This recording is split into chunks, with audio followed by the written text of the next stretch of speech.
Hello बच्चों, कैसे हैं आप लोग। क्लास 6 सिविक्स में सामाजिक आर्थिक एवं राजनीतिक जीवन में हमारा चैप्टर 1 है विविधता की समझ, यानी डाइवर्सिटी। ये विविधता क्या होती है डाइवर्सिटी। देखिए, हमारे भारत में विभिन्न प्रकार के लोग रहते हैं और उनकी वेशभूषाएं अलग अलग हैं, ठीक है। और उनमें कई तरह के वो त्यौहार मनाते हैं, उनके कई तरीके के व्यंजन होते हैं वो खाते हैं, और उनके नृत्य भी अलग अलग होते हैं, रंग रूप भी अलग अलग होते हैं। तो यूँ कहें, विविधता का मतलब ही होता है अलग अलग चीज़ों का होना, ठीक। तो वो सभी क्या कहा जाता है, उसे विविधता कहा जाता है। तो इस प्रस्तुत अध्याय में आप गौर करेंगे, ये सब सारी चीज़ें जो हैं, देखिए उनके खान पान अलग हो गए, उनके त्यौहार अलग अलग हो गए, तो यही हमें पढ़नी है। तो हम इसका क्वेश्चंस को हल करेंगे पूरा इस चैप्टर का। चलिए प्रारंभ करते हैं। देखिए, प्रश्न क्रमांक पहला क्या है, किस आधार पे आप कह सकते हैं कि राम जीवन अपने बेटा एवं बेटियों के बीच भेदभाव करता था।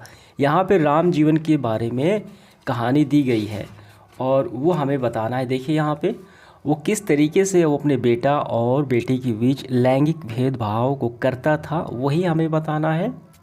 देखिए यहाँ पे गौर करेंगे कि राम जीवन जो है बेटियों की अपेक्षा बेटों के रहन सहन, खान पान, पहनावा, खेलकूद पर विशेष ध्यान देता था, जबकि बेटियों के घर के सारे काम, झाड़ू बर्तन पोछा वो सारे करवाता था, ठीक है। और अपने बेटे के लिए अलग से अच्छे स्कूलों में भेजता, अलग से शिक्षक को बुला कर पढ़ाता। यानी कुल मिलाकर देखा जाए तो लैंगिक भेदभाव करता, ठीक है।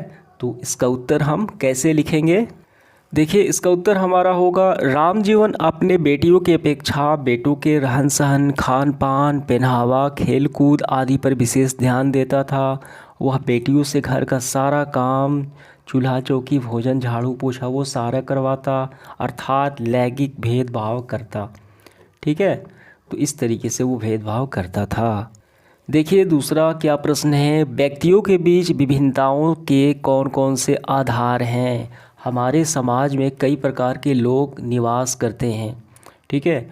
उनमें उनके विभिन्न प्रकार के धर्म होते हैं, विभिन्न प्रकार के जातियां होती हैं, ऊंच नीच, अमीर गरीब, ठीक है।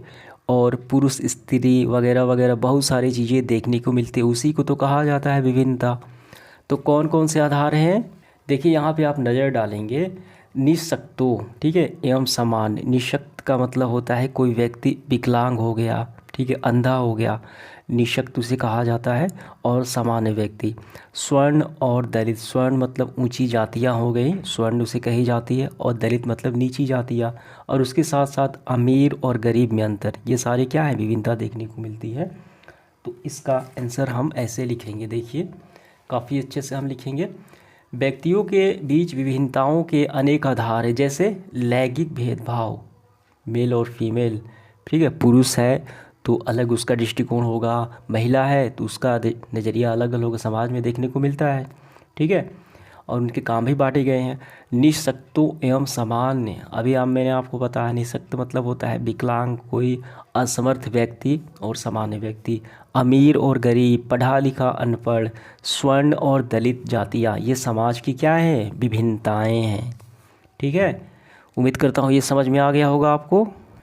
देखिए तीसरा प्रश्न है, भारतीय संविधान के 8वीं अनुसूची में कितनी भाषाओं का उल्लेख किया गया है। काफ़ी सरल प्रश्न है ये। देखिए इसका उत्तर लिखेंगे, संविधान की 8वीं अनुसूची में 22 भाषाओं को सम्मिलित किया गया है। बस आपको यही लाइन लिखनी है, हमें भाषाओं पूरा वर्णन नहीं करना है, ठीक है।